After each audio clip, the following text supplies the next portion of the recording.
the divine souls. I've been explaining some of Shree Krishna's leelas from the Bhagwatam. Hari Ananta, Hari Katha Ananta. The leelas of Shree Krishna are endless. You can't count them, there are so many. What is described in the Bhagwatam is merely a little taste of Shree Krishna's leelas. When he was here on earth, he was here for 125 years. Out of that time, the first 11 and a half were in Braj. And every day, all day, and sometimes all night too, he was doing leelas. So who could write all of those leelas that happened? And on top of that, many times he was doing leelas in various forms simultaneously. In one form, he was out grazing the cows with the gwalbals, doing Braj leelas. And in another form, he was playing in Gavarban forest with Radharani and the gopis. His leelas defy our material logic, but they can be and have been categorized for our understanding. Shri Krishna, in his almighty form, as Mahavishnu, doesn't do such leelas where souls get to interact with him. He does certain actions at certain times, but these are not leelas done for the participation of souls to enjoy the bliss of that leela. Those leelas are done to accomplish some particular task.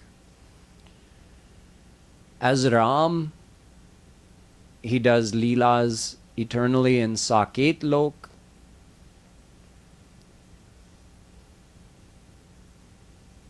In his avatar as Shri Krishna, he did leelas in Dwarika abode, he did leelas in Mathura abode, and he did leelas in Braj. These are progressively sweeter and sweeter. There's more and more Madhurya. Madhurya is revealed as his Aishwarya is concealed. Similarly, in the world, the more formally a person is behaving in any given situation, the less, if there's someone there who knows them intimately, but is with them in a very formal situation, they're not going to be able to enjoy the sweetness of that intimate relationship with them. Like if your mother is a teacher. When your mother is at home, she holds you in her arms, she plays with you, she might make something for you and make you eat it. So you have such a close relationship with her. But in the classroom, if you were to go in the school, she would have to treat you like any other kid, right? So that sweetness is gone. Now there's a formality which restricts the sweetness. That's Shri Krishna as Mahavishnu, as the king. As Shri Ram, that's slightly, that formality and almightiness is slightly reduced. It's concealed, so more of his lovingness is revealed. As Dwarikadhish Shri Krishna, even more of that Madhurya is revealed. He becomes less formal. As Mathuradhish Shri Krishna, the leelas he did in Mathura were even sweeter than those he did in Dwarika because he was less formal there. And in Braj, there was no formality. You can say that, in fact, Shri Krishna didn't act like God at all. Other than killing a few demons here and there, he didn't show his divine power. He didn't give any lectures like he did in the Mahabharata war to Arjuna, telling exactly who he is, I'm God. He didn't do that in Braj. In fact, when accidentally his mother happened to catch a glimpse of that divine state, his actual divine status, that the whole universe is within him, he made her forget. Because the Madhurya was gone. The instant she saw that, she said, "My son is the Lord of the universe?" Huh? And she was shaking. She was overwhelmed, like Arjun was overwhelmed seeing Shree Krishna's almighty form on the battlefield. He was trembling, such a great warrior, and he was trembling before Shree Krishna. Not always, but in general, given a choice, souls, people like us, will choose the Madhurya form, not the Aishwarya form. We want to have him as our friend, our child, our beloved. It is this form that Shree Krishna revealed in Braj, when he played with the Gwalbals as a boy plays with his friends, joking with them, rejoicing them by making them laugh, playing games with them, getting teased by them, with his mother being demanding, as all little boys are, "Mother, I want the butter now." Well, right now I'm churning the curd, so I have to churn the curd, then we'll get the butter out, then I can feed you the butter. "Mother, churn the curd later, give me the butter now." So a devotee just feels, "Oh, I want Krishna like that. I don't want him sitting like on the throne of Dwarika. I am the ruler of this kingdom. I dole out punishments and give charity every morning." And okay, yeah, it's our same Shree Krishna, but I want that Madhurya wale Shree Krishna, Braj wale Shree Krishna. So anyway, within Braj also there were different classes of saints who got to enjoy different classes of leela. The Sakhya Bhav saints, Shree Krishna's friends, the Gwalbals, they got to enjoy what are called Sakhya Ras leelas. Mother Yashoda and Nanda Baba, they loved him with Vatsalya Bhav, as you would love your own child. And some of the older gopis and older gopis, they also had that fatherly or motherly love for Sri Krishna. So they got to enjoy the Vatsalya Ras of Sri Krishna's leelas. Both come in the category of general Braj leelas. Sometimes all were together, like Gwalbals, Mother Yashoda, Nanda Baba, Gopis, everyone together, like when everyone gets together and plays Holi. That's also a general Braj leela. But sometimes Sri Krishna would reveal an even more intimate form of himself, Vrindavan wale Sri Krishna. In these leelas, only Radharani and the Gopis are there. All these types of bliss and types of leelas are also eternally being given and eternally happening in the divine abode. And when Sri Krishna and Radharani came here, they also revealed those different types of leelas on this earth, so that we could know about them. And some of the saints who had attained one type of divine bliss or attained Sri Krishna in one type of form could also take avatar, because there's no way to upgrade in the divine world. You're totally happy with what you have. But if someone at some point in their devotion before God realization had desired the leelas of Radha Krishna, they might be given a chance to also come during Radha and Krishna's avatar, and they could come as a Gwalbal or a Gopi or something like that, and then they would get to experience that ras. So sometimes Sri Krishna was doing different types of leelas simultaneously. He might be doing Kunj. See, the Vrindavan style leelas, they're divided into Kunj, Nikunj, Nibhrit Nikunj leelas. In Kunj leelas, all the gopis participate with Radha and Krishna. In Nikunj leelas, only the Ashtamaha Sakhiya participate. Radharani's 8 personal aides, the 8 gopis who are actually emanations of Radharani herself. They're her swanch. And in Nibhrit Nikunj leelas, only Radha Krishna are there. Even the 8 personal aides of Radharani don't have direct entrance to those leelas. Sometimes multiple leelas may have been going on at once. Like in one form, Shree Krishna is out grazing the cows. He left his mother in the morning. Gopis watched him go. They're thinking, how will I spend the day without getting to see my Kanha? He's out grazing the cows and he comes back and everyone sees him and his mother gives him a bath and feeds him dinner. This is a general Braj leela.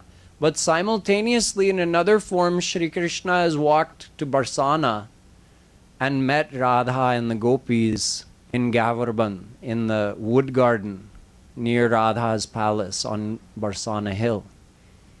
Or they met at Kusum Sarovar or at Prem Sarovar.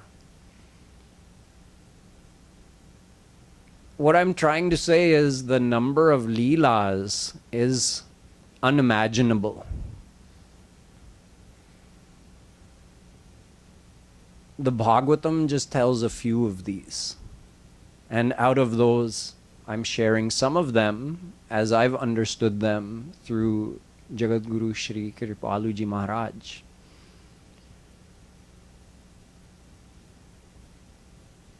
One day, Shri Krishna was playing on Govardhan mountain. Of course, the cows were grazing. And while they were grazing, Krishna and the Gwalbals were playing hide and seek. And also what kids nowadays call cops and robbers. That's what we used to call it. So they divided the team up. They had some of the Gwalbals became sheep. Some became the guardians of the sheep. And some became thieves. So then the goal was for those who were assigned as thieves, they had to come and try to grab a hold of the sheep and carry them off. And the guards had to try to catch the thieves. So in the middle of this came another asur, another demon, Vyomasur. He took the form of a Gwalbal and he started carrying off Gwalbals and hiding them in a cave up there on Govardhan Hill, and he blocked the entrance to the cave with a big, huge boulder so they couldn't get out. So when there were only 4 or 5 Gwalbals left, Shri Krishna says, okay, enough of this. And he sees Vyomasur running off with his friends. So he went and stopped him, grabbed him, killed him, and went and opened the cave and let his friends out. And they were all happy. They all hugged him. Now, Akrurji is on his way from Mathura. Akrur means one who is not cruel. But Kunj has sent him on a mission. He is to go and bring Krishna and Balaram to Mathura. So, having received that agya from Kunj, he slept that night in Mathura in his house, and the next day he got on his chariot and he left for Braj. The whole way, as he was riding his chariot, he was thinking about meeting Krishna and Balaram. You know how sometimes when you're very attached to someone, it could either be out of love or out of dislike. You think about the next conversation you're going to have with them and you plan it in your head about 50 different ways. You don't even realize you're doing it, but you're having this conversation with this person. Or am I the only one who does that? Am I crazy? I think probably everybody's mind works that way. So you're thinking about, okay, I'll say this and they'll say that. And so this is actually a form of what? Roop Dhyan. That's right. Akrurji was doing Roop Dhyan of Krishna and Balaram the whole way. Okay, when I get there, they'll probably greet me like this, and then I'll say this, and they'll do that. So he was so much looking forward to meeting Krishna and Balaram that he was just thinking about them, meditating upon them the whole time. When he reached there, it happened exactly the way he imagined it. He got there, and Krishna and Balaram came and personally met him and asked about his well-being and invited them into their house. And there, of course, Nanda Baba and Yashoda came and treated him like a respected guest. Krishna and Balaram washed his feet. They had some nice conversation. And then Akrurji said, plain and simple, your Mamaji Kans, he has sent me. There is a big Dhanush Yagya going to happen tomorrow, and you've been invited to come and attend. He would like you to be his guests over there, and he wants you to see the great city of Mathura. So Krishna and Balaram, knowing full well what Kansa's plan was, they agreed. Nanda Baba was also invited. He told all the gopis, come on, we're loading up all of our bailgadis and we're going to Mathura. We are also going to witness this great event. So as Krishna and Balaram are getting on the chariot to go to Mathura,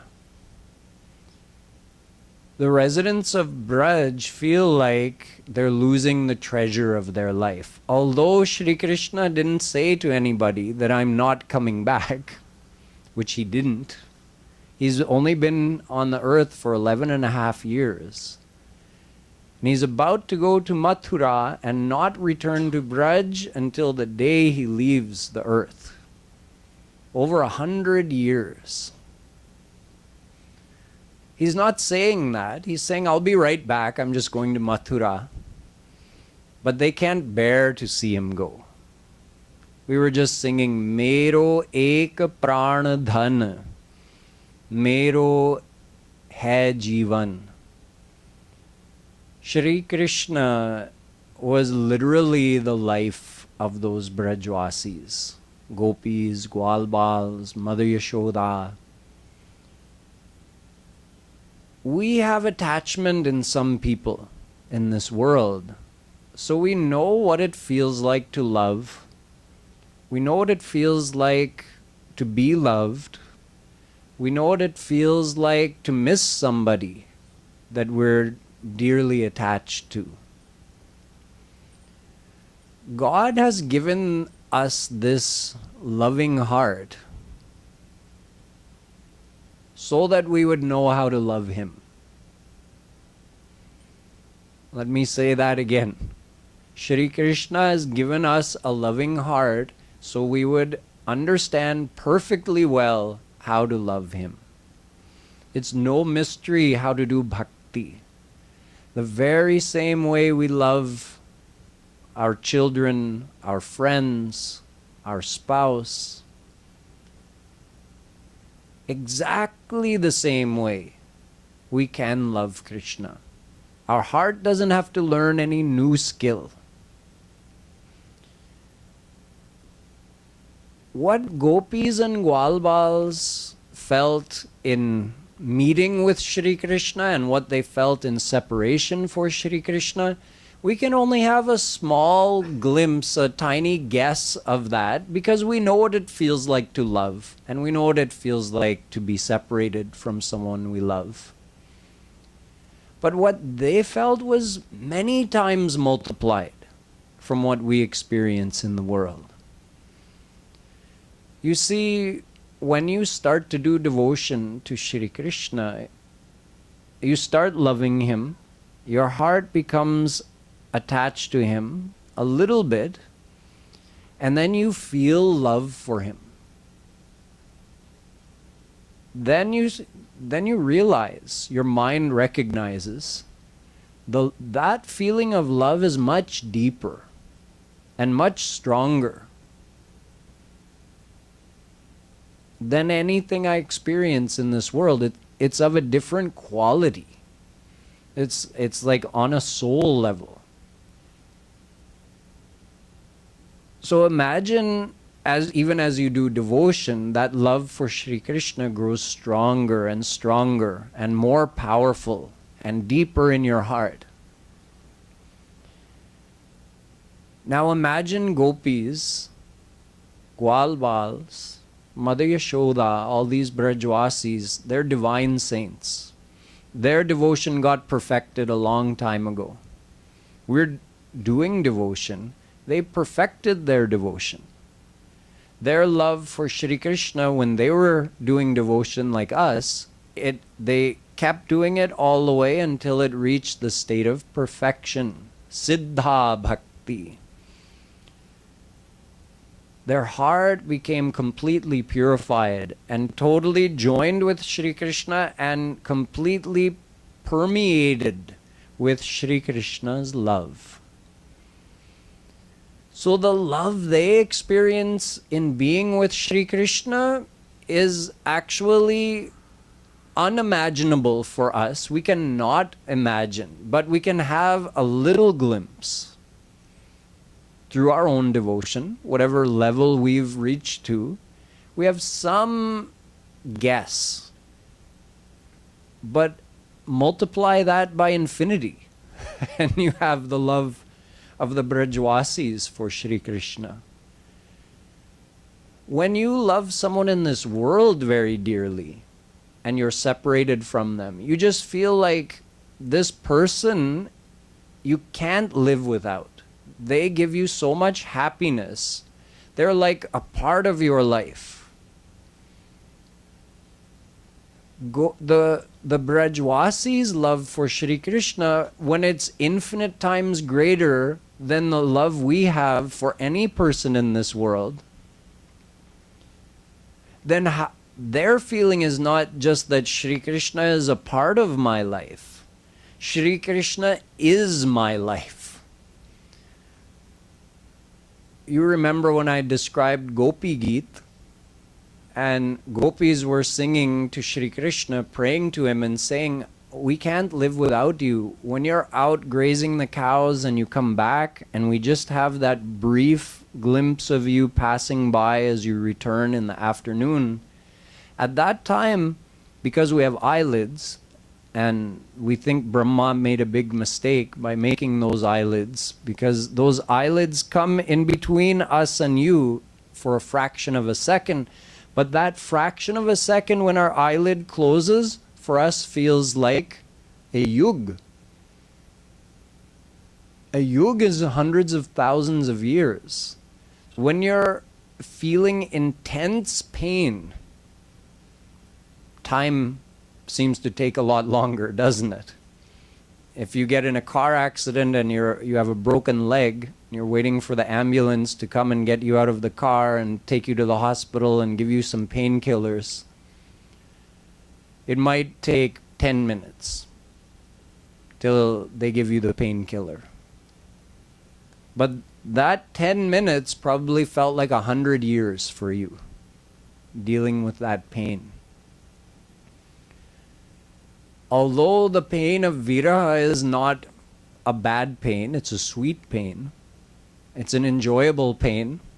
Like when you eat a lot of mirchi in your food, you love the pain of that mirchi. Something like that. Not exactly. Nonetheless, the sweet pang of separation gives the gopis the feeling that time is passing so slowly without Shri Krishna. And in fact, they don't even know sometimes, how will I keep my pran in my body? It just feels like the life is going to go out of my body, but then there's a battle going on between their eyes and their pran. Their pran says, the pain of this vira is too much. I can't bear it anymore. And the pran are getting ready to leave the body. And the eyes say, don't you dare. You stay here. I want another glimpse of him. Such is the love of these gopis and other Brajwasis for Shree Krishna. Now that life of their life, Shree Krishna is getting on a chariot to go away. Shree Krishna had rejoiced those gopis with his simple-heartedness. Look at how simple he is, how loving, how friendly. Supreme God forgets his godliness.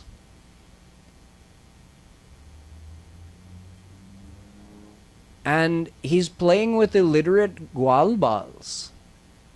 Meanwhile, over here, there are educated Brahmins doing great yagyas and chanting mantras of the Vedas with proper enunciation. Shree Krishna isn't attracted by that. He's attracted by the simple love in the heart of his friends. So he's over here playing with the illiterate gwalbals. He doesn't go anywhere near those yagyas. Over here, he's talking to the calves. Go sutta hoon kritai. Hoon kar rahe. He's mumbling and talking in their language with those little calves. Oh, are you hungry? Should I let you loose? You can go eat some grass, or you can go find your mom and drink her milk. Should you want? Oh, okay. He's talking to the calves. Over here, some great learned personalities are reciting stutis of Shree Krishna. He's staying far away from that. He'd rather be over here talking to the calves. Over here, he's seen serving the gopis, dancing for them. They're just clapping their hands and he's dancing for the promise of a little bit of chach. He's helping them lift their basket of gobar on their head and collect the gobar. He's serving those gopis. He's become their das. And over here, the great yogis are sitting and doing dhyan of him. They're trying to meditate on him in their samadhi, and he's not going in their samadhi. Over there where he's being invited to please come in my mind as my Swami, he's not going over there. He's happily going as their servants to the gopis. So who could be so simple-hearted, so loving to his devotees? So all the Brajwasis felt like, if he goes, how will we live? Gopis were actually throwing themselves in front of Akrurji's chariot, that Krishna should not leave. They were hanging on to the chariot. Eventually, Shree Krishna went out of Braj, leaving the whole of Braj in a state of viraha which cannot be imagined. Cows stopped feeding their calves. Calves stopped wanting to drink milk. The gwalbals didn't want to play anymore. Gopis found no interest in anything. Mother Yashoda and Nanda Baba didn't know what to do without their lala in the house. The whole of Braj was dried up, you could say, without Shree Krishna there. Even the plants and trees, everything started taking on this dried up look. There are many important lessons about this whole scenario. There are many secrets which are not known by everyone regarding Shree Krishna's leaving Braj. And these things will be explained in the days to come. These will help you understand Shree Krishna's leelas. They will help you increase your love for him. And they'll give you more ways of internally doing your devotion to him. So we'll continue with Shree Krishna's traveling to Mathura, what happened there in Mathura, and one of the most important events described in the Bhagwatam, when Sri Krishna sent his friend Uddhav, a great Jnani, the greatest Jnani of that time, back to Braj to teach the gopis. Ostensibly to teach the gopis, was actually for them to teach him. All of these important leelas will be discussed in the days to come. Boli Vrindavan Bihari Lal ki jai.